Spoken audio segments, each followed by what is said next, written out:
Tere tulemast Argipäeva pooltundi. Mina olen Margarita, olen raamatupidaja, ettevõtja ja ka alustavate ettevõtjate konsultant. Täna on meil siis selle aasta viimane live ja mul on siiralt hea meel, et meil on sel aastal olnud juba nii palju ägedaid külalisi, kes on iga oma laiviga andnud tohutult palju väärtust edasi.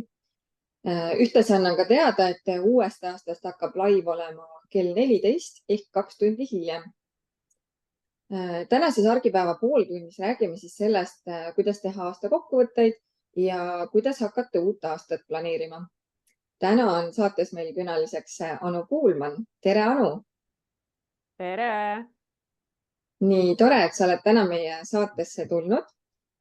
Anu on üks inimestest, kes on sellel aastal minu tee peale ette sattunud ja ma ütleks, et üks väärtuslikumaid uusi tutvusi minu elus. Mul on tõesti hea meel, et minuga kuidagi juhuslikult niimoodi tuttavaks saime ja et sa täna oled nüüd minuga siin. Mul on sama hea meel ja ma arvan, et siit ongi selline minu elu selle aasta üks suurimaid õppetunde oli see, et kui sa tahad kellegiga tuttavaks saada, siis kutsu nad oma liivakasti mängima ja seda ma tegin ka Margaritaga, et ma ise kirjutasin sulle, et kuule, lähme kohvile, saame tuttavaks. Ja see on nii palju minu nagu aastat rikastanud ja oleme ausad, Margarita on ikkagi paar korda saanud mulle natuke jalaga anda, et mis sa passid, mine. See raamatupidajana on mul hea teisi julgustada, et ettevõtluses ei ole midagi hullu ja tuleb lihtsalt pihta hakata. No just. Et väga lahe. Aga ma küsingi siis alustuseks, kuna see on ju jätk samale teemale, kuidas sinu ettevõtja teekond üldse alguse sai ja mis sind selleni viis? No ametlikult ettevõtja ehk mul on oma ettevõte alates maikuust, aga ma olen viimasel ajal natuke hakanud ümber mõtestama, mida tähendab olla ettevõtja ja saanud aru, et ma olen ettevõtlik olnud ikkagi noorest saati. Nii et ma saan aru, et ma ei lähe uude välja, ma lihtsalt leian uue vormi oma ettevõtlikkusele. Ja see on ju mõtteviis, et midagi ma olen kogu aeg teinud ja nooremana lihtsalt hästi palju vabatahtlikuna, täiskasvanu east leidnud selle väljundi palgatöö kaudu, aga mul on alati missioon olnud, et mul on väga raske teha tükitööd, et ma pean aru saama, mida ma loon ja kellele ma loon. Aga ma arvan, et see, et oma teed käima hakata, oleme ausad, et see suur pandeemia pani mulle jalaga, et mul ikkagi tekkis ka selline hirm ja küsimus, et aga mis siis, kui mind ei ole kellelegi vaja ja mida ma siia siis loon, et minu jaoks on hästi oluline, et ma looks siia maailmaga head, nagu valgust juurde. Ja siis ma võtsin ennast kätte ja läksin õppima coach'iks. Et mul on endal karjäärinõustaja taust. Olen töötanud karjäärinõustajana nii Eestis kui Taanis. Aga see coaching, ma olin hästi pikalt hoogu võtnud ja mul oli 100 miljon vabandust. Et laps oli liiga väike, raha polnud ja aega polnud ja mis iganes. Ma arvan, et igaüks teab, kuidas me ise endale oskame valetada. Aga siis, kui vabandused said otsa ja tegevused tulid asemele, siis hakkas kõik lahti rulluma. Et see on olnud ikkagi siuke, eelkõige enesearengu teekond, et ma arvan, et ma olen hoopis teine inimene, kes ma olin paar aastat tagasi. Ja see julgus tegutseda on tegelikult hästi toetanud või isegi esimest korda elus tekitanud sellise koha, kus ma võin öelda, et ma austan iseennast ja olen hakanud tegema valikuid lähtuvalt endast, et varem ma olin selline vähemalt enda sees, et kus ma tahtsin, et kõigil teistel oleks hea ja ka võib-olla iseenda arvelt on ju, siis praegult ma saan aru, et selleks, et teistel on hea, peab kõigepealt mul olema hea, et ma ei saa tühjana teisi toetada. Nii et nagu vahest on, et kriisidest sünnivad ilusad asjad, et mul on selline ütlus, mida ma sõpradel ikka kasutan, et head kriisi ei tohi raisku lasta, et sellest peab midagi head tulema, olgu see tüli sõbraga või midagi sellist enda sees. Aga kui seda ära ei kasuta, siis noh, ta tuleb jälle ju. Ja just. Ja eks see ongi see, et iga halb asi on millekski hea, et kui koroona tõi kaasa võib-olla koondamise, töölepingu lõpetamise, siis see tegelikult andiski ju mõista, et sa oled sõltuv ühest ettevõttest, et öeldakse küll, et kõige turvalisem on olla palgatöötaja, aga tegelikult sa oled sõltuv täpselt ühe inimese otsusest ehk et sellest juhist, kes seal eespool on. Ja kui sa oled ettevõtja, siis sinu kliente on rohkem kui üks. Ehk et isegi kui on kriisiolukord ja 10 kliendist 2 ära kaob, siis tegelikult sul ei ole jalad alt ära löödud nii nagu palgatöötajana. Ja noh, et sa ikkagi toetud iseenda ideedele ja ma arvan, et ettevõtjana üks suurimaid elamusi minu jaoks on ikkagi see, et head ideed ei tule kusagilt kellegilt, vaid head ideed tulevad ja siis tuleb nad ellu viia. Et nagu noh, ma ei tea, kas mitte millestki midagi loomine ei ole võib-olla päris õige termin, aga lihtsalt kui tekib ideed, siis tuleb hakata see nagu ellu viima, et palgatöötajana sa ikkagi ootad seda valideerimist kusagilt mujalt.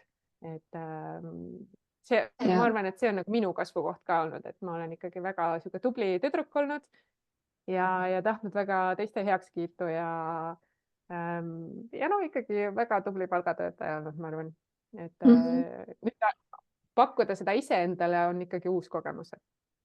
Ja täna sina ju, Anu, oled selles kohas, kus sa poole kohaga veel oled palgatöötaja, aga ülejäänud poole kohaga sisuliselt oled sa iseenda aja peremees ehk et sa oled ettevõtja. Et see juba tegelikult on ju väga suur riskimaandus ka sinu jaoks, et see taaskord, et see on sinu enda õppimise koht jälle, et sa saad aru, et sa ei saa olla sõltuv ühest asjast, vaid sa teed midagi kõrvalt lisaks. Ja eks see oli ka nagu see õppimise koht, et ega väga hirmus oli seda muutust ka teha, et mine ütlema, et ma soovin jääda ainult poole kohaga versus, et noh, et aga mulle siis öeldakse, et mine siis on ju. Et ka selliseid läbirääkimisi pidada ja enda eest seista ja ma olen väga rõõmus selle üle, et noh, see on minu isiklikest väärtustest tulenev, et miks ma tahtsin niimoodi aeglasemalt minna. Lihtsalt minu see turvatunde jaoks on natuke seda vaja ja kuna ma pean ka peret üleval, siis lihtsalt lapsed söövad palju. Et see on andnud mulle sellise natuke turvalisema kasvamise ja aga ma ei saa öelda, et ta tegelikult mul hoogu oleks maha võtnud, et pigem ma arvan, on ta aidanud mul keskenduda õigetele asjadele, mitte rapsida nii palju. Ja, just. Meil on vahepeal üks küsimus tulnud. Ma loen selle ette.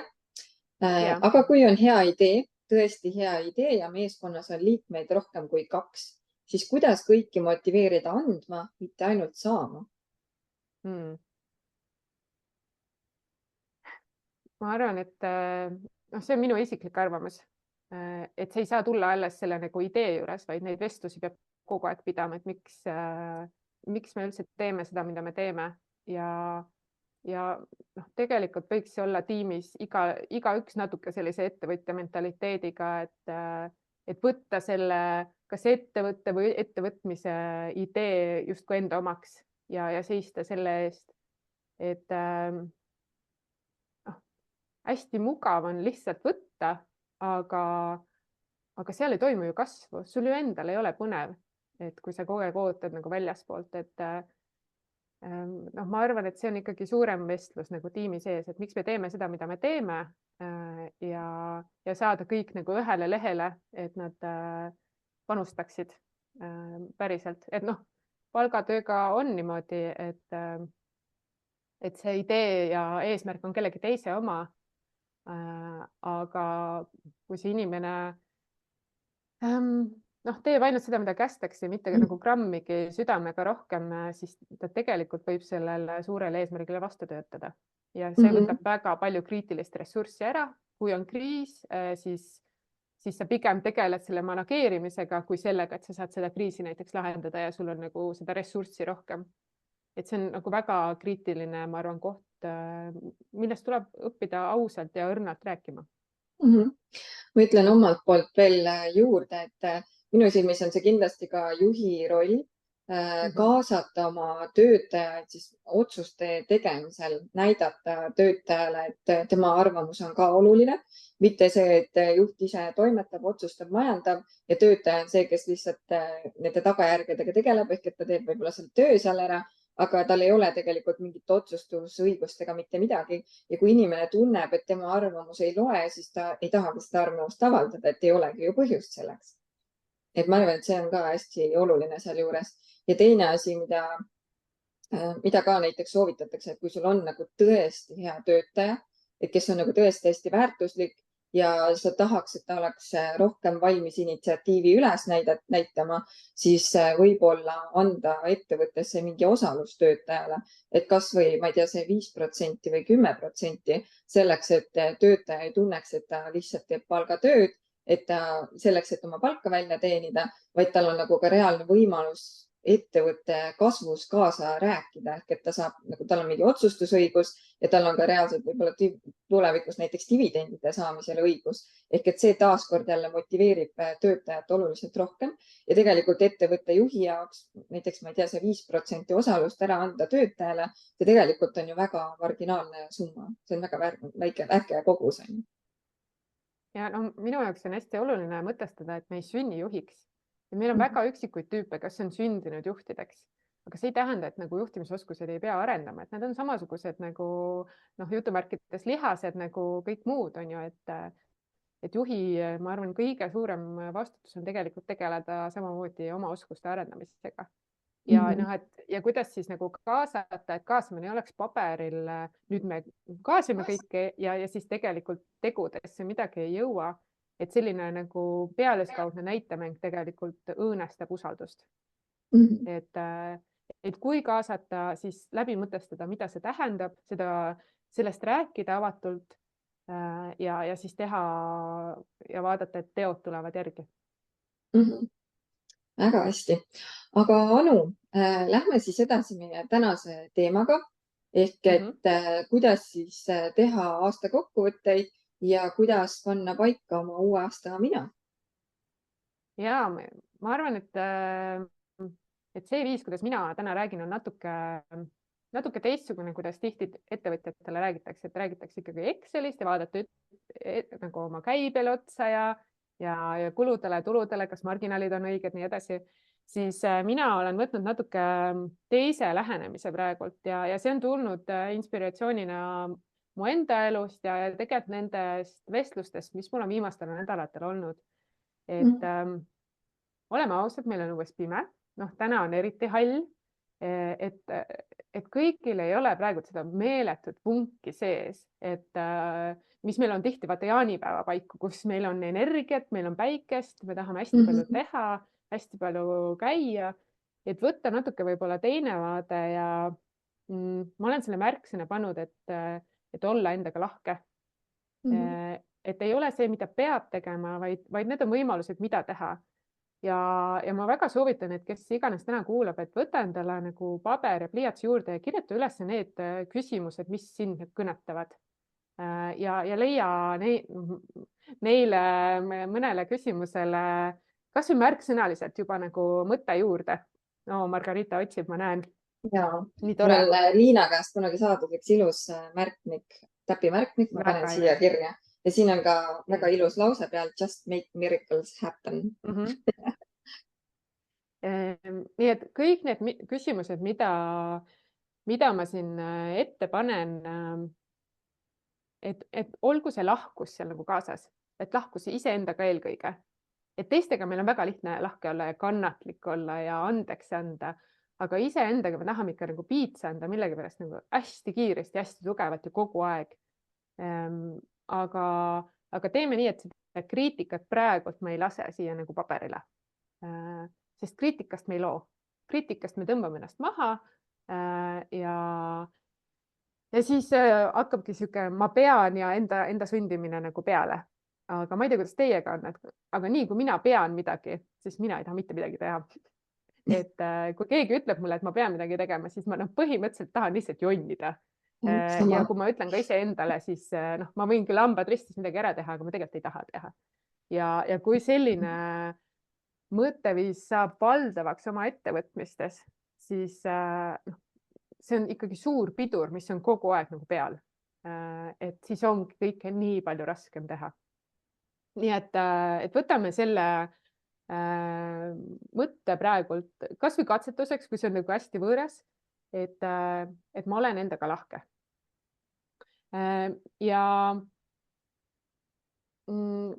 et selleks, et uut aastat nii-öelda hakata planeerima, on vaja kõigepealt vanale aastale otsa vaadata. Et praegult on 29. detsember ja täpselt siuke mõnus aeg ja peale meie laivi hakkan täpselt mina seda sama tegema. Et mul on selline mõnus traditsioon sõbrannaga iga aasta teeme vision board'i ja võtame aasta kokku. Nii et ma luban, et ma ei ole ainult teoreetik, ma päriselt teen ise ka neid asju oma nahal läbi. Ja pakun välja aasta kokkuvõtmiseks 3 hästi lihtsat küsimust. Mis läks hästi? Mis toimis? Mis õnnestus? Kus ma tundsin ennast väga-väga enesekindlalt? Kus ma ületasin ennast hästi palju? Kus ma arvasin, et ma suren ära ja teiselt poolt tulin välja palju tugevamana? See ma suren ära on üks minu takistusi, et kas või ka ettevõtte loomisel, mul tõesti oli siuke tunne ennem, et ma suren ära.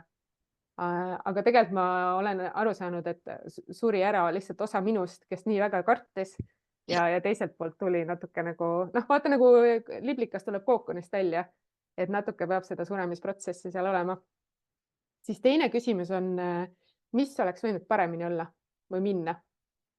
Ja see on see koht, kuhu mitte kriitikat sisse lasta.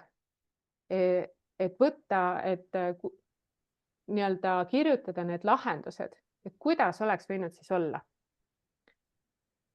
Ja 3. küsimus on see, et mida ma õppisin.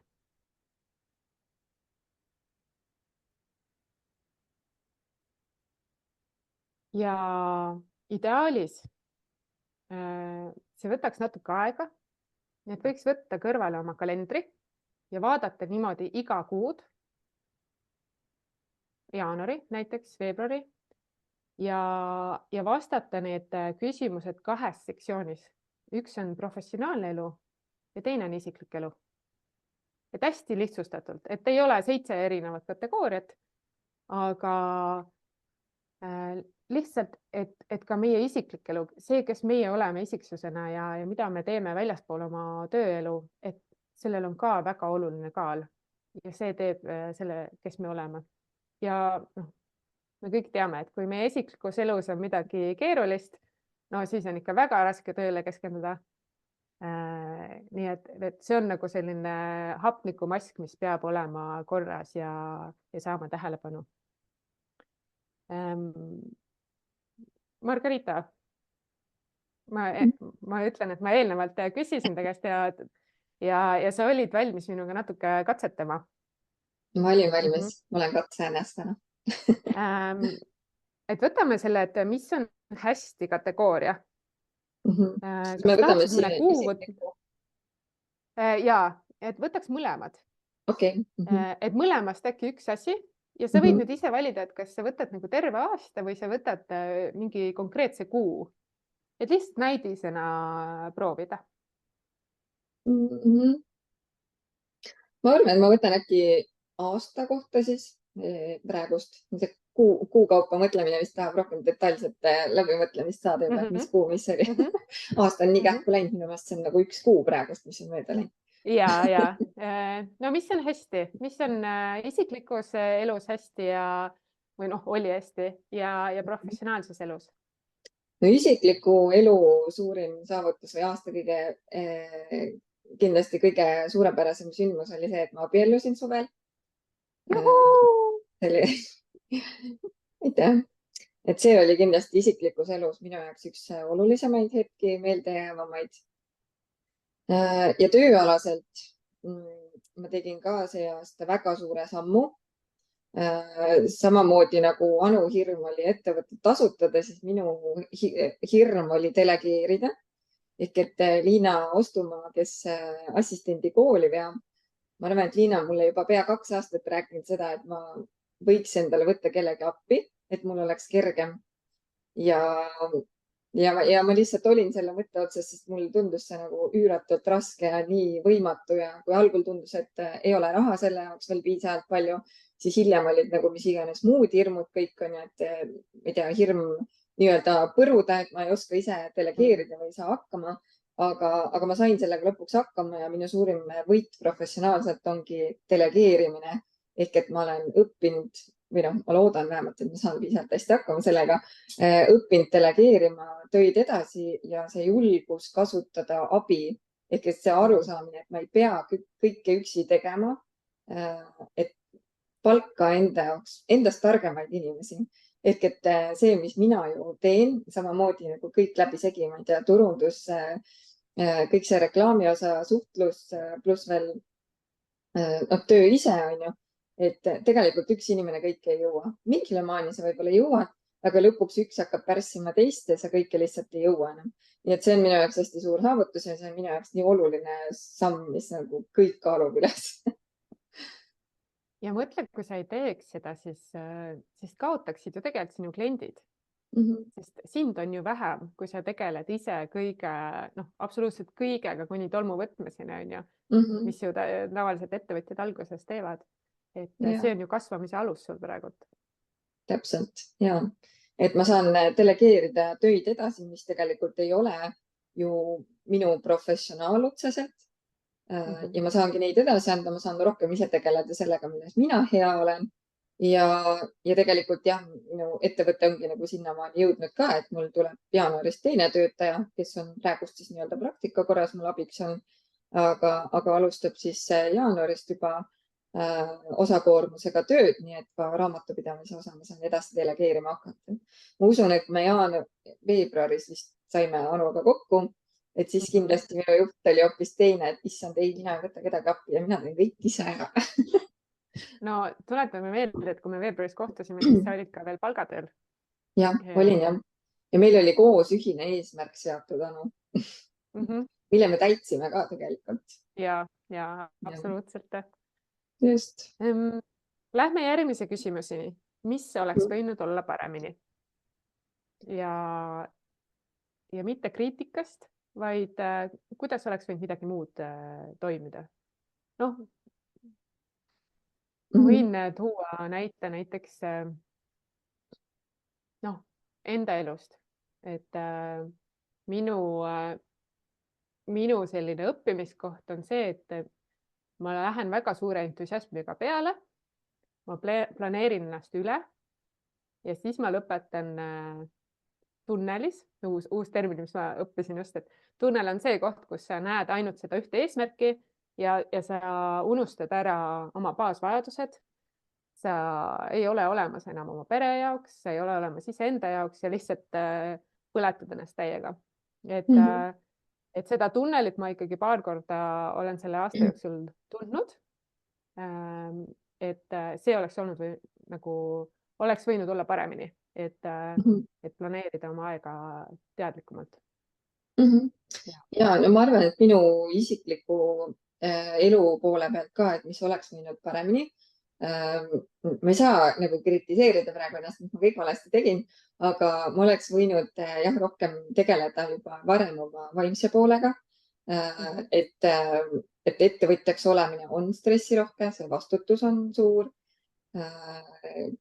Pere tahab oma aega, lapsed tahavad oma aega, kõik tahavad saada nii-öelda. Et ma oleks võinud rohkem tegeleda oma vaimse poolega ja oma, kuidas ma ütlen, nagu tervisega, oma kehaga. Ma täna saan aru, nüüd aasta lõpuks on, et ma juulist alates sisuliselt hakkasin oma vaimse poolega tegelema. Ja nüüd aasta lõpus ma jõudsin sinna, et ma nüüd olen valmis oma tervisega ka tegelema või siis nagu selle oma kehaga, et ma olen iseenda kehale teinud suure karuteene sellega, et ma ei ole täiesti hoolitsenud. Ja nüüd ma teen seda, aga mul võttis ka aega see, et jõuda sinna selleni, et ma nüüd olen valmis seda tegema, sest mulle kogu aeg tundus, et mul on nagu nii palju kõike muud asju, et mul ei ole aega iseendaga tegeleda. Ehk et see on, mida siis paremini teha või oleks võinud teha. Ma väga tunnustan, et sa praegult ei kritiseerinud ennast, et korra tahtis sisse lipsata, et oleks võinud, aga teistpidi sa tunnustasid ennast, et sul lihtsalt ei olnud ressurssi selle jaoks, jah, et sa ei olnud valmis ja et sa nüüd oled valmis. ja See on täpselt. väga suur õppimine tegelikult. Nii, ma katkestasin sind. Jah. Sa tahtsid edasi veel midagi öelda? Ja professionaalse koha pealt, mis oleks võinud paremini. Ma ütlen, et täna on nagu juba hästi, et professionaalse poole pealt, et eks alati on nagu lihtsam, kui me räägime töötaja värbamisest, et alati on kuidagi lihtsam, et võtad nagu selle tuttava inimese või keegi, kes juba nagu tuleb, pakub, et ma tulen ja teen. See on minu jaoks olnud suur õppimise koht, ma sain 2 korda õppida sellest samast peast. Ehk et võtsin kellegi tuttava enda alla siis tööle, kellele siis nii-öelda delegeerida mingeid asju ja tegelikult see oligi õppimise koht, et tuttav ei pruugi olla see inimene tegelikult tööalaselt, kes sinu kõrvale sobib või kes oskab või saab või tahab teha neid asju, mida sina talle siis ette annad. Ja 3. korraga siis ütleme nii, et ma saingi aru, et ei, ma pean tegema teistmoodi ja ma tegingi töötaja leidmiseks nii-öelda avalikku kandidatuuri. Ma paningi siis nii-öelda virtuaalassistentide gruppi üles, et ma otsin endale assistenti ja ma olin enda jaoks, ma panin nagu reaalselt paberi peale kriteeriumid kirja, et ta peab vastama sellele punktile ja kui ta ei ole see, siis sa ei värba teda. Ükskõik kui raske see oleks, et inimestena ka, et mulle võib-olla inimene väga meeldib, aga võib-olla tegelikult ta ju ei vasta. Ehk et ma ei saa nagu 100% ainult inimese järgi vaadata, vaid ma pean ikkagi vaatama seda professionaali ka seal taga selleks, et mitte jälle iseenda otsusest põruda. Ja seda, ütlen, et ma sain 3. korraga paremini tehtud, aga ma pidin õppima sellest ise. No ja tundub, et õppisid. Õppisin, jah, rohkem ei tee sama viga. No endise karjäärinõustajana ma võin öelda, et värbamise juures võib natuke ka loomingulisust kasutada, et näha, et kas see nii-öelda paber ja ilus jutt nagu klapib selle inimesega, kes seal taga on, sest maru kallis on teha neid ämbreid palju. Et siis see on ju ajaline ressurss, see on kõik muud asjad, mis jäävad tegemata tänu sellele, on ju. Et näiteks proovitööd teha, kas koha peal või anda mingi kodutöö. Mina olen käinud kunagi näiteks grupi intervjuul, kus me pidime nagu selle väikese 4 grupina mingeid ülesandeid lahendama ja siis päris huvitavalt tuleb välja, kuidas see dünaamika siis on, et kes läheb nagu liider ja isegi võib-olla mitte liider, vaid läheb nagu võitja ilma teistega arvestamata ja teine, kes siis võib-olla nagu iseennast hoiab liiga tagasi selleks, et grupp saaks võita. Et kindlasti tuleb arvestada nagu, et see oleks ka väärikas ja täidaks eesmärki, et päris nagu lihtsalt alandada pole ka mõtet inimesi, on ju. Et aga kindlasti tasub teha selliseid asju, mis annab sulle selle pildi, et kas ta seda tööd, mida sul on vaja, on võimeline tegema ja teine pool, et kuidas ta sobib su tiimi. Sa ei ole enam üksi ja ei saa olla nii paindlik, kui sul on juba 2 töötajat. Siis on ka, neil on omavahel on ju suhe ja kuidas see toimib, et kui nad üks hetk enam ühte ruumi ära ei mahu, siis on ääretult raske töötaja. Et mis sa siis teed, et kas sa siis võtad endale nagu 3. kontoriruumi sellepärast, et nad ära mahuksid või kuidas seda lahendada, on ju?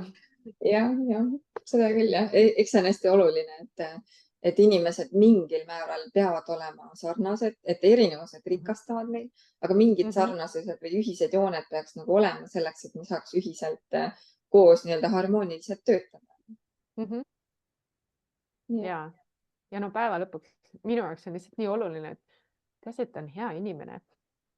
Et ta võib olla väga hea professionaal, aga kui ta ei ole hea inimene, siis minul on näiteks võimatu koos töötada.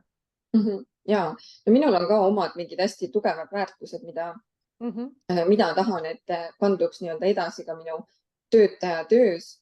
Ehk et ongi, et kui mul nüüd jaanuarist alustab töötaja, et ta on nagu selles mõttes samasugune inimene nagu mina, et ma ei pea nagu muretsema, et see kliendi suhtlus näiteks kuidagi muutub raamatupidaja ja kliendi vahel. Ma tahan, et klient tunneks ennast samamoodi nagu praegu, et tal on julgust pöörduda raamatupidaja poole, et see nagu kõik säiliks, et on sihuke tore vastuvõtt alati soe, et see on minu jaoks hästi oluline, mida ma hindan ka inimeste juures ja ongi, et kui juba nagu need väärtused on paigas, siis tegelikult seal on palju muud juba, mis on nii-öelda minu jaoks sobilik juba olemas.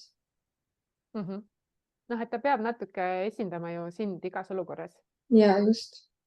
Et see on nagu sinu nimi ja sinu äri, mis nagu kannatab, kui asjad ei ole hästi. Täpselt. Lähme edasi. Järgmine küsimus. Mida ma õppisin? Mingid suurimad õppetunnid? Sa natuke siin juba peegeldasid delegeerimisega ja selle värbamisega. Kas sa tahaksid midagi veel välja tuua? Samamoodi üks isiklik ja üks siis professionaalne õppimine. No ütleme, et isiklikus elus, mida ma õppisin? No tõenäoliselt ongi see aja jagamine, et kui ongi, et tööd on juba rohkem, et alguses võib-olla jah, et ma ettevõtja teekonda alustasin, et see töömaht oli väiksem, täna on ta nagu oluliselt suurem, et see eraelu ja tööelu tasakaalu hoidmine, et kui palgatöötajana on hästi lihtne, ma olen 8-5, ma olen töö juures, ma tulen koju, siis mul on nagu pereaeg, siis ettevõtjana nendest nagu hästi raske kinni pidada, et tihtipeale on ikka, et sul on õhtul vaja veel teha või nädalavahetusel teha ja kuidagi see tasakaalu leidmine, et sa pead selle tasakaalu leidma ja see on nagu minu jaoks hästi suur õppimise koht on, mida ma ütlen, ma siiamaani õpin, kuidas seda paremini teha ja ma saangi nagu üha enam nagu aru ka sellest, et ma pean rohkem leidma aega eraelu asjade jaoks ka nende õigetel aegadel, mitte siis nagu mingil teisel ajal. Et ka siis, kui lastele sobib mitte nii, et oota, emme teeb selle ära, siis teeme. Pigem ongi, et kui on juba tööpäev nii-öelda läbi, et kell on juba 5 kukkunud, siis võiks olla prioriteet ikkagi muu. Et seda ma olen kindlasti palju õppinud ja mul on kindlasti veel õppida, sest et teadagi see ei ütlemine on kõige raskem asi.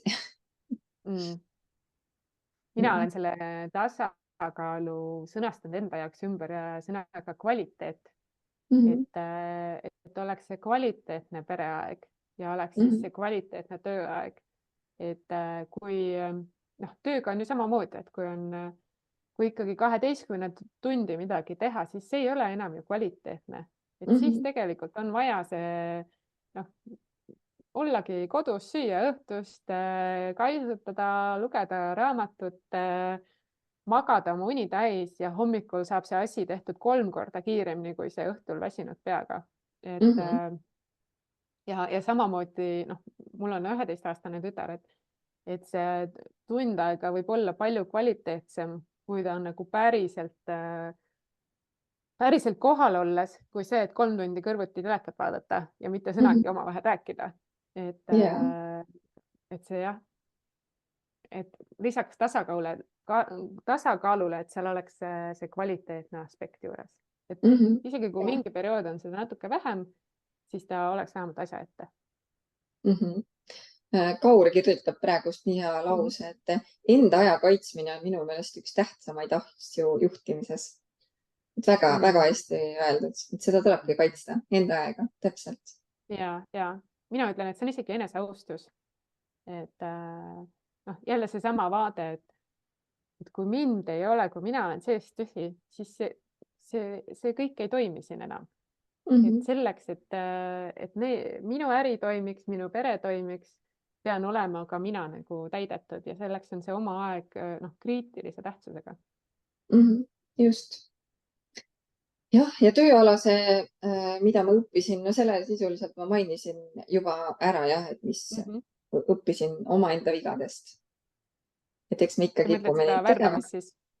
Jah, värbamise osa, et ikkagi kui sa oled tööandja, kui sa oled see juhi rollis, siis ei saa vaadata, et kellel parasjagu rohkem vaja on või kes tundub praegu nagu, ma ei tea, kõige toredam, et see ei pruugi olla nagu see, et see ei täida lõppkokkuvõttes eesmärki ja siis sa saadki sellest ühel hetkel aru, aga see ongi see, et tööandjana ju ka, ega mina ideaalis ka ei taha, et ma teen kellegagi 6 aega või 2 kuud koostööd ja siis ma pean selle lõpetama.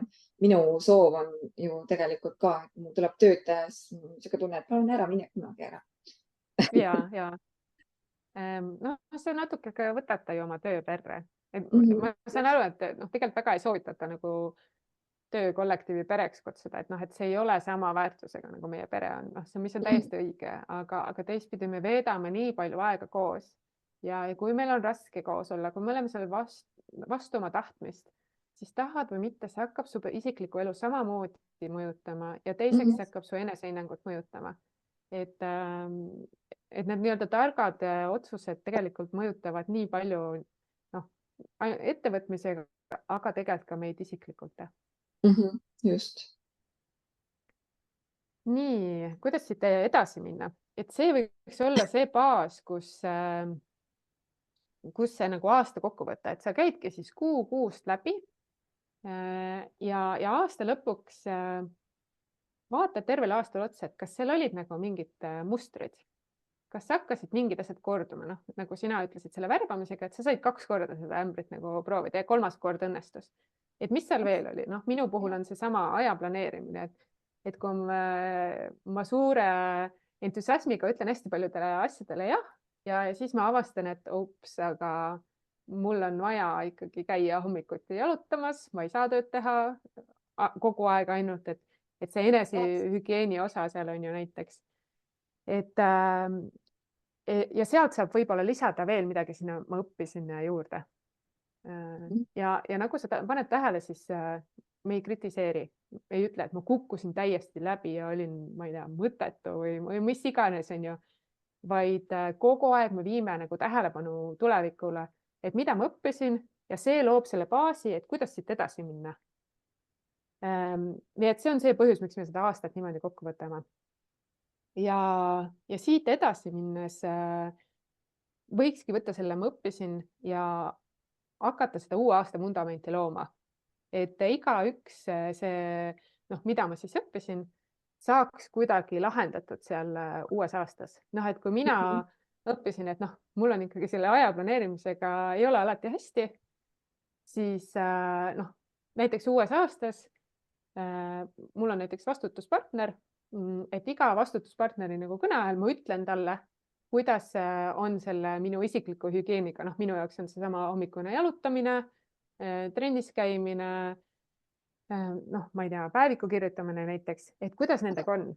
Ja kui ma 3 nädalat talle juba ütlen, et ei ole hästi, siis ma annan talle loa öelda mulle, et kuule, paned tähele, sa tegelikult ei täida oma eesmärke praegult. Et natuke see annab sellise võimaluse neid mehhanisme endale sinna sisse panna, et kuidas teistmoodi teha. Ma näen, Margarita vaatab kella juba. Aga ma annaks need viimased paar küsimust, et see uue aasta nagu visiooni ja planeerimise nagu tegemine, see nõuab natuke aega, et seda niimoodi laivi ajal me nii või naa ei saa teha. Aga ma annaks võib-olla 3 küsimust, et millele võiks vastuseid leida. Üks on see, et mida ma tahan. Noh, tahan reisida, tahan mõne uue toote välja tuua. Noh, et mis need on? Tahan punaseid uusi saapaid, on ju. Et mida ma tahan? Aga minna sealt edasi. Et leida see järgmine tase, mida ma selleks tegema pean? Mis tegevused peavad sinna juurde tulema selleks, et need tulemused üldse tulla saaksid? Näiteks, kui ma tahan reisile minna, no ma peaks hakkama üldse vaatama, kuhu ma siis reisile tahan minna või raha hakkama selleks koguma. Rääkima sõbra või perega, kes tahaks minuga kaasa tulla või ma tahan üksi minna. Et hakata kusagilt peale, et mingid teod tuleksid sinna järgi. Ja 3. on selline võib-olla ühtepidi hästi lihtne küsimus, aga teistpidi kõige nagu keerulisem küsimus. Milline mina pean olema selleks, et see mu elus juhtuda saaks? Ja see on see enesearengu koht praegult.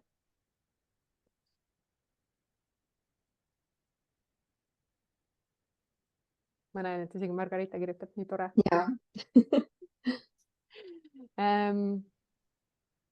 ja kui need 3 küsimust, et iga tegevusega need 3 küsimust saavad vastuse, siis sealt saab edasi minna.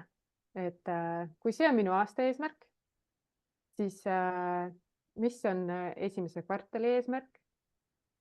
Noh, näiteks tahan 3. kvartalis reisile minna, mis peab siis juhtuma esimeses kvartalis selleks, et see oleks 3. kvartalis võimalik. Ja siis minna nädala tasemele, mis peab juhtuma iga nädal selleks, et see oleks 3. kvartalis võimalik. Ja tegelikult, mis peab juhtuma iga päev selleks, et see oleks 3. kvartalis võimalik. Et näiteks minul on, ma olen hästi tugeva visuaalse nagu pildiga, mul on hästi kerge nagu suuri unistusi luua, aga vaata sinna päeva neid tuua, et mul võivad nad isegi seal nädala plaanis olla, aga minu väljakutse on see, et ma pean neid igasse päeva panema. Ja kuidas siis nii-öelda oma päeva planeerida, et need tähtsad asjad, mitte tulekahjud, sest tulekahjusi me oskame kõik nagu kustutada. See tuleb telefonikõne, tuleb hüpata ja tuleb minna. Aga kuidas teha nii, et need tähtsad asjad, mis päriselt minu hinge nagu toidavad, saaksid tehtud? Super. Enne veel, kui me lõpetame, ma küsiks sinu käest veel sinu arvamust eesmärkide seadmise kohta. No selleks on nagu hästi palju erinevaid arvamusi, et üks asi on, et seada endale suuremad eesmärgid selleks, et oleks põhjust nagu rohkem püüelda. Ja samas on arvamus, et pigem seada palju väikseid eesmärke selleks, et mitte ennast halvasti tunda, kui midagi nagu ei lähegi täide. Et mis sina arvad, mis oleks nagu õigem? Kas suured või väiksed eesmärgid? Ma arvan, et siin on nagu mitme tasandi vastused, et üks on see, et eesmärki pärast polegi mõtet pidada. Et peab aru saama, miks see eesmärk on. Et mida ma soovin saavutada. Et mina näiteks soovin kvaliteetset elu, siis kas see eesmärk aitab mind sellele kvaliteetsele elule nagu lähemale? Või aitab mul paremini oma kliente teenindada? Et miks see eesmärk mul on? Ja võib-olla see aitab välja rookida osad eesmärgid, mis ei olegi tegelikult meie eesmärgid, vaid me oleme kusagilt võtnud. Tundub, et nagu ettevõtjal peaks selline eesmärk olema või ühiskonna poolt või meie pere poolt, et jätta ainult need eesmärgid, mis päriselt aitavad meil kasvada ja lähemale sellele, kuhu me tahame minna. Ja teine pool sellest on, ma arvan, et on vaja mõlemat.